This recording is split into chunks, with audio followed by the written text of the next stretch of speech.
नमस्ते। हमेशा खुश रहो बिटियाओं। मैं जेवियन doctor S Bundela, professor, faculty of education and methodology.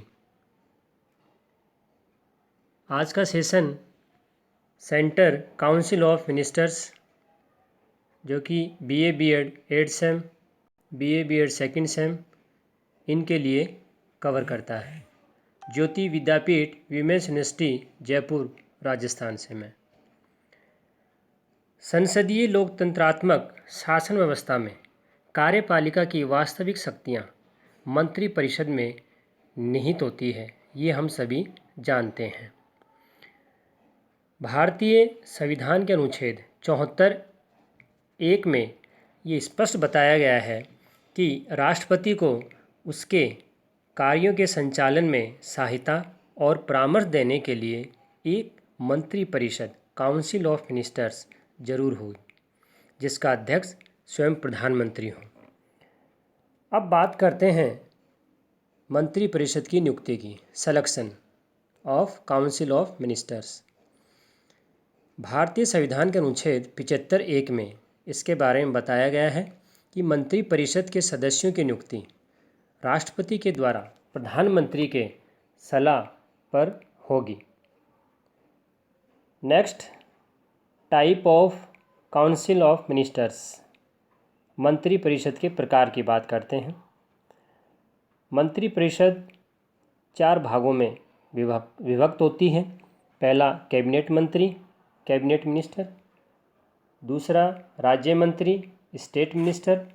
और तीसरा उप मंत्री, डेप्यूटी मिनिस्टर। चौथा संसदीय सचिव, पार्लियामेंट्री मिनिस्टर्स।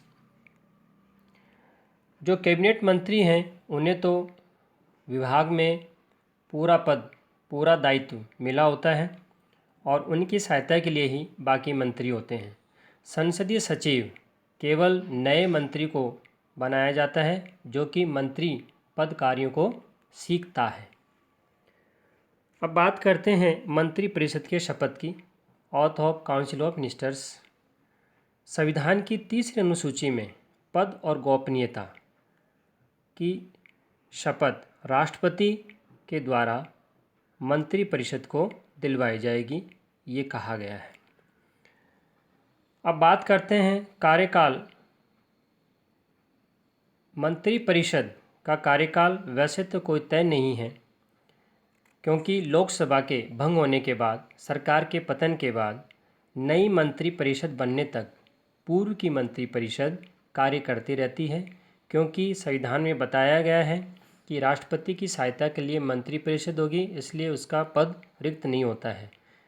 अनुच्छेद 75(2) में ये स्पष्ट बताया गया है कि मंत्री राष्ट्रपति के प्रसाद अर्थात उसकी इच्छा पर ही काम करते रहेंगे।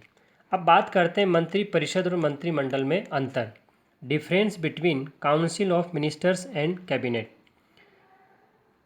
सबसे पहला अंतर, मंत्रिपरिषद का आकार बड़ा होता है जबकि मंत्रिमंडल का आकार छोटा होता है।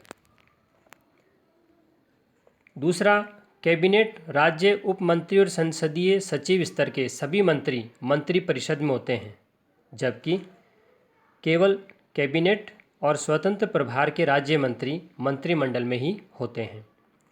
तीसरा अंतर, संपूर्ण मंत्रिमंडल मंत्रिपरिषद का ही भाग है, जबकि मंत्रिपरिषद मंत्रिमंडल का भाग नहीं है।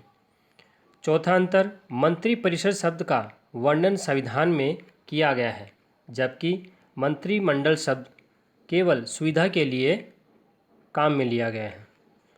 पांचवा अंतर, सैद्धांतिक दृष्टि से मंत्रिपरिषद के पास समस्त कार्यपालिका शक्तियां होती हैं, जबकि मंत्रिमंडल में व्यवहारिक मंत्रिमंडल की सभी शक्तियां, सभी कार्य होते हैं, अर्थात व्यवहार में प्रयोग इसका मंत्रिमंडल ही करता है। अब बात करते हैं मंत्रिपरिषद के कार्य और भूमिका की। Functions and role of council of ministers.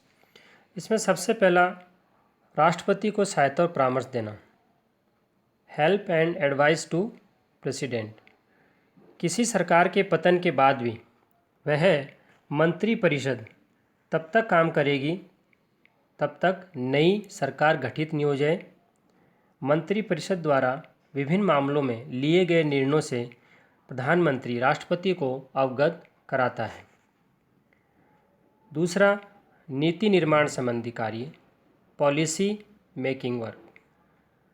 मंत्रिपरिषद ही सर्वोच्च नीति निर्माता संस्था है जो किसी देश की रक्षा, विदेश, गृह, शिक्षा और विकास इत्यादि नीतियां तय करती हैं। इसके बाद तीसरा, विधि निर्माण, लॉ मेकिंग। चूँकि विधि निर्माण का मुख्य कार्य संसद का है और संसद का अभिन्न अंग चूँकि मंत्रिपरिषद है, क्योंकि कानून में इसकी महत्वपूर्ण भूमिका होती है, तो इसके तहत विभिन्न जितने भी विधेयक हैं उनको तैयार करना, कानून में संशोधन करना और उसमें सुधार करना, ये सभी चीज़ें कहीं न कहीं मंत्रिपरिषद के द्वारा ही तय किया जाता है। अगला कार्य है वास्तविक मुख्य कार्यपालिका के रूप में, रियल एग्जीक्यूटिव फंक्शंस। अब देखिए, इस रूप में मंत्रिपरिषद वास्तविक सत्ता का निकाय है जो संपूर्ण शासन तंत्र को निर्देशित, नियंत्रित और व्यवस्थित करने का कार्य करती है। संबंधित विभाग की नीतियों, कार्यक्रमों, योजनाओं, बजट इत्यादि में मंत्री ही निर्णय लेते हैं। इसके अलावा सरकारी कर्मचारियों की भर्ती, वर्गीकरण, प्रशिक्षण, पदोन्नति और वेतन भत्ते इत्यादि आदि की जिम्मेदारी भी मंत्रिपरिषद ही निभाता है। विकास की राह में अगला कार्य, मीन ऑफ डेवलपमेंट। जीवन की मूलभूत सुविधाएं जैसे शिक्षा, पेयजल, यातायात, खाद्यान्न आदि संबंधी जो भी चीज़ें हैं वो सभी उपलब्ध मंत्रिपरिषद के द्वारा ही करवाई जाती हैं। इसके बाद में समन्वय संबंधी कार्य, कोऑर्डिनेटर रिलेटेड।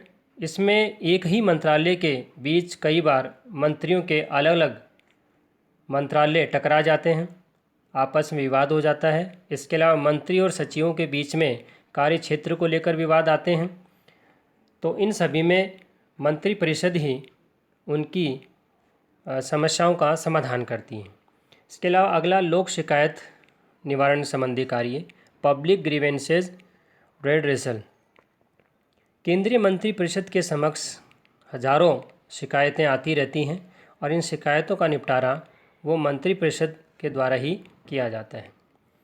यह सेशन डिजिटल वर्जन 2.0 ज्योति विद्यापीठ महिला विश्वविद्यालय जयपुर द्वारा तैयार किया गया है। मैं यह आशा करता हूं कि आप मेरे डिजिटल सेशन से खुश हुए होंगे। अगर आपकी कोई क्वेरी है तो कमेंट बॉक्स में ज़रूर लिखें, मैं इसे हल करने की कोशिश करूंगा। धन्यवाद।